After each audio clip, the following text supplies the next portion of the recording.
India के पास बहुत बड़ा रकबा है, उस हिसाब से उनकी डेवलपमेंट है। पाकिस्तान का जो रकबा है उस हिसाब से यहाँ पे अच्छी डेवलपमेंट जा रही है। अब हम थोड़े से स्लो हैं तो इसका ये मतलब नहीं है कि हम लूजर्स हैं। अस्सलाम वालेकुम। वालेकुम सलाम। क्या हाल है सर आपका? अल्हम्दुलिल्लाह, आप सुनाएं। मैं बिल्कुल ठीक ठाक। अच्छा सर, मुझे ये बताएं कि अगर बात की जाए डेवलपमेंट की तो 75 इयर्स हो चुके हैं पाकिस्तान को, और आपको क्या लगता है कि 75 इयर्स के अंदर पाकिस्तान ने किस जगह के अंदर ज़्यादा डेवलपमेंट किया, प्रोग्रेस नज़र आई है हम लोगों को? अगर कंपेयर किया जाए, हम ना अमेरिका के साथ पाकिस्तान को कंपेयर कर सकते हैं, ना जापान ना चाइना, अपने हमसाया मुल्क की ही बात करेंगे क्योंकि सब कॉन्टिनेंट से हम उनके साथ रह रहे थे। हमसे पीछे थे वो, लेकिन अब हमसे आगे हैं, तो क्या वजूहात हैं इसकी?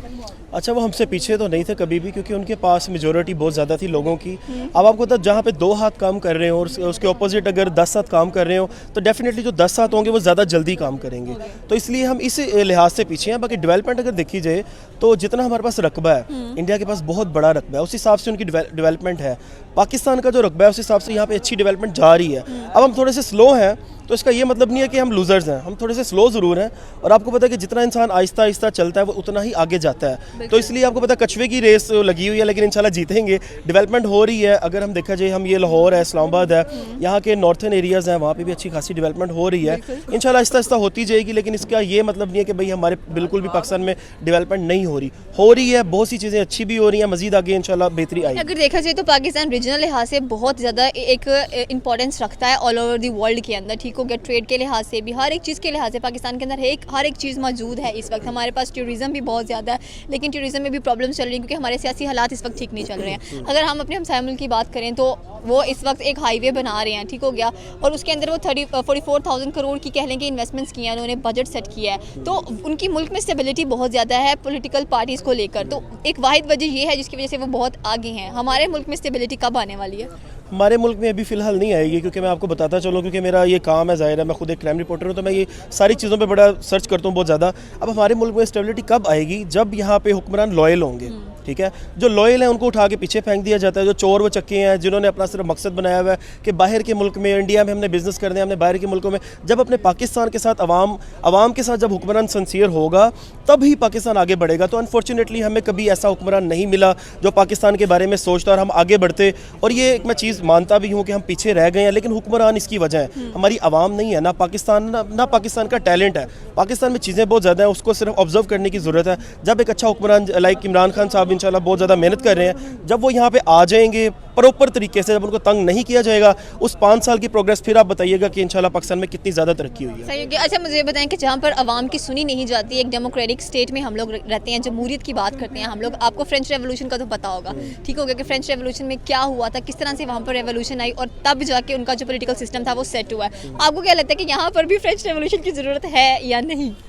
देखिए, एक ठीक है, एक इसको ना एक लेवल मेंटेन करना चाहिए आवाम को भी। आवाम अब हमारी अवेयर हो चुकी है, ठीक है। आहिस्ता आहिस्ता देखिए, हमारी जो आवाम है ना, इसको समझाते हुए टाइम लगता है। इमरान खान को 25 साल लगे हैं, और कभी मैं भी किसी नॉर्मल अपने किसी दोस्त को समझाता हूँ ना, उसको बार बार बताना पड़ता है। हमारी आवाम इस मामले में थोड़ी सी लेजी है कि एक बात उसको 50,000 दफ़ा बताएंगे तो समझ आएगी, लेकिन आ जाती है। अब समझ आ चुकी है, आवाम में अवेयरनेस आ चुकी है, आवाम जो है बड़ा स्मूथली चल रहे हैं। और आपको पता है कि इंशाल्लाह 2/3 मेजोरिटी इमरान खान साहब के पास है, और वो जब यहाँ पे आएंगे और आवाम अवेयर हो चुकी है, एजुकेट हो चुकी है, और हमारे मुल्क में बहुत ज़्यादा बेहतरी आई भी है। पहले नहीं थी लेकिन अब आ रही है। लेकिन इंशाल्लाह आने वाले जो 5 साल हैं उसमें जो पाकिस्तान है बहुत ज़्यादा डेवलप भी होगा और हर लिहाज से इंशाल्लाह बहुत ज़्यादा आगे बढ़ेगा। Thank you so much. अस्सलाम वालेकुम। वालेकुम अस्सलाम। आपका नाम? नुमान। अच्छा नुमान, मुझे ये बताएं कि अगर पाकिस्तान में बात की जाए कंस्ट्रक्शंस की, ठीक हो गया, और अगर बात की जाए डेवलपमेंट की, तो यहाँ पर अगर हमारे जो हाईवेज़ हैं, मोटरवेज़ हैं, और बात की जाए ट्रेन की, तो कुछ भी उसमें इसको डिमोलिश करना बेहतर समझा जाता है रैदर देन उसको इम्प्रूव करना, ठीक हो गया। और अगर बात की जाए इंडिया की, तो वहाँ पर बहुत सारी ऐसी चीज़ें बनाई गई हैं जो कि लोगों को फैसिलिटेट कर रही हैं। हाईवेज़ की बात कर ली जाए, रोड्स की बात कर ली जाए, स्पेशली ट्रेन, क्योंकि वहाँ के लोग ज़्यादातर ट्रेन में ही सफ़र करते हैं। अब रिसेंटली वो एक हाईवे बना रहे हैं, ठीक हो गया, टफेस्ट हाईवे बना रहे हैं अरुणाचल में, जो कि 44,000 करोड़ का उसके ऊपर कह लेंगे खर्चा वगैरह होने वाला है। तो क्या रिव्यूज़ हैं आपके इस चीज़ के बारे में कि इन्वेस्टमेंट्स भी हैं, उनके पास बजट्स भी हैं, और वो इम्प्रूवमेंट भी कर रहे हैं? यार पता है क्या बात है, देखिए अगर वो अपने मुल्क को इम्प्रूव करे तो ये बहुत अच्छी बात है, इम्प्रूव करना भी चाहिए। ऐसा नहीं है कि इम्प्रूव ना, जब देखें आपका बजट बहुत ज़्यादा हाई हो और जब तब भी आप इम्प्रूव ना करें तो बहुत बुरी बात है। अब सेकंड चीज़, मैं आपको पाकिस्तान की बात बता दूँ, पाकिस्तान का बजट बहुत ज़्यादा हाई है, ऐसा नहीं कह सकते हाई नहीं है। अब बट पूरे पाकिस्तान का बजट जब एक ही जगह पे ले गए तो ज़्यादा ही ज़ाहिर बात है, बजट तो ऊपर नीचे हो गई। अब देखें लाहौर के लोगों ने कितना कितना बजट से आपने मुझे बताएं, जब इन लोगों ने ये ऑरेंज ट्रेन बनाई है तो कितना बजट इस पर लगा, कोई इसको किसी को आइडिया नहीं है।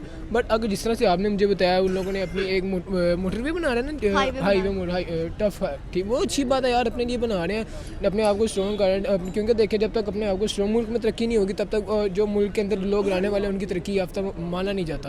अब उन लोगों ने अपने आप के बारे में तरक्की कर रहे हैं, अच्छी बात है, सोच रहे हैं। उन लोगों का बजट है ये 44, आई थिंक 44 का है ना कि 44,000 करोड़। अगर 1,000 करोड़ भी हो तो बहुत बड़ी बात, 1 अरब बनता है। तो अब आप खुद ही हिसाब लगाएं, उन लोगों के पास 44,000 करोड़, मुझे तो सुनने में भी शॉकिंग न्यूज़ लग रही है जिस तरह से आपने मुझे बताया। तो जहाँ तक मुझे लगता है कि उन लोगों ने बहुत अच्छा ये स्टेप लिया अपनी उनकी गवर्नमेंट। अच्छा, उनके मुल्क में तो हमें इन्वेस्टमेंट्स भी नज़र आती हैं, मतलब कि डेवलपमेंट बहुत ज़्यादा नज़र आती है आईटी की फील्ड में, एजुकेशन की फील्ड में, ऊपर से ये जो काम करवाते हैं अपने मुल्क, क्योंकि देखिए उनके मुल्क में सुनने का कि इलेक्शंस होने वाले, इसलिए वो लोग डेवलपमेंट को देख के वोट कास्ट करते हैं, इलेक्ट करते हैं उनको। यहाँ पर क्या सिस्टम है? देखिए पता क्या बात है, अगर किसी को अपनी हुकूमत बचानी हो, जिस तरह से मोदी साहब का दूसरा टर्नओवर है, अब वो जाहिर बात है वो तीसरा टर्नओवर भी करना चाहेंगे। अब जब उन लोगों ने तीसरा टर्नओवर करना है, अब वो ऐसे टर्नओवर थी ना होगा जब अपने मुल्क के लिए कुछ करके दिखाएंगे, जिस तरह से अभी आपने मुझे बताया, जिस तरह से उन लोगों ने अपनी ट्रेन बना रही है। अब जाहिर बात है अपने लोगों को रिलीफ देंगे, तब जाके लोग कहेंगे यार हमें रिलीफ देता है, हमारा अच्छा लीडर है। तो ऐसी थी ना अच्छा लीडर बन रहा था, हमारे इमरान खान साहब को देख ले, उन लोगों ने मुल्क को रिलीफ देना चाहा, बट कुछ ऐसे वजह होगी, कुछ ऐसे वाक़ियात होगी जिसकी वजह से रिलीफ नहीं दे सके।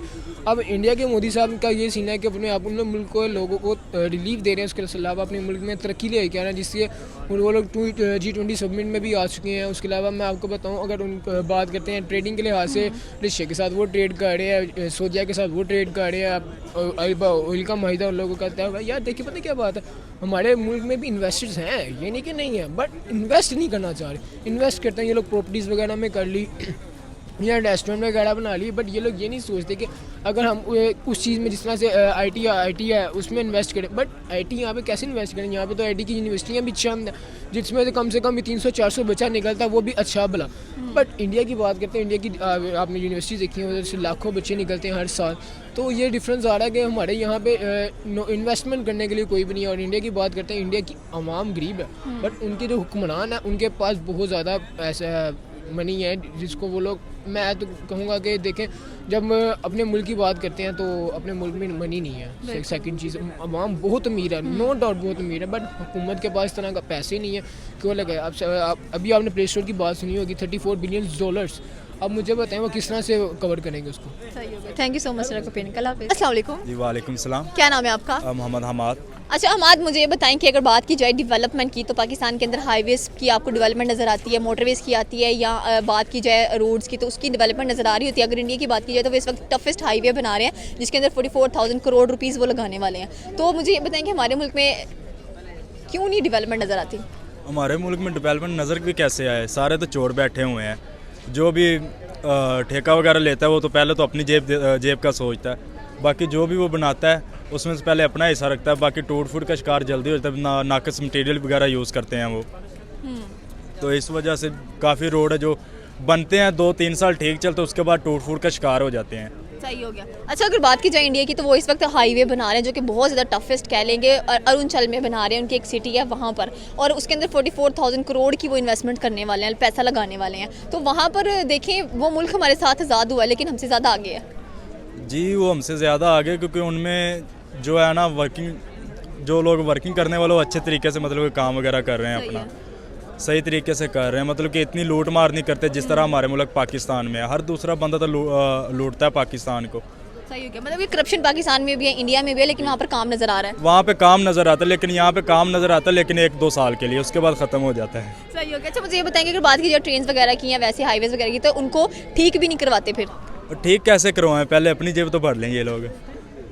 तो कितना और इंतज़ार करना पड़ेगा पाकिस्तान को या पाकिस्तानी अवाम को कि किस तरह से हम इन चीज़ों को, अभी पाकिस्तान में पता है आपको क्या चल रहा है, असम्बलीज डिज़ोल्व हो रही हैं, ये सारा कुछ सिस्टम चल रहा है यहाँ पर, तो डेवलपमेंट की तरफ तो कोई देख ही नहीं रहा।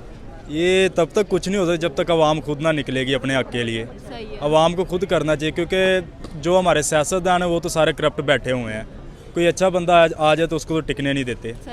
आवाम खुद लकीर की फ़कीर है, अभी जो उनको पैसे दिखाता है, जो कहता है हम नालियाँ गटर वगैरह बनवा देते तो उसको वोट दे देते हैं, कुछ इस तरह की चीज़ों को तो देखते नहीं हैं वो लोग। सही होगा। Thank you so much sir,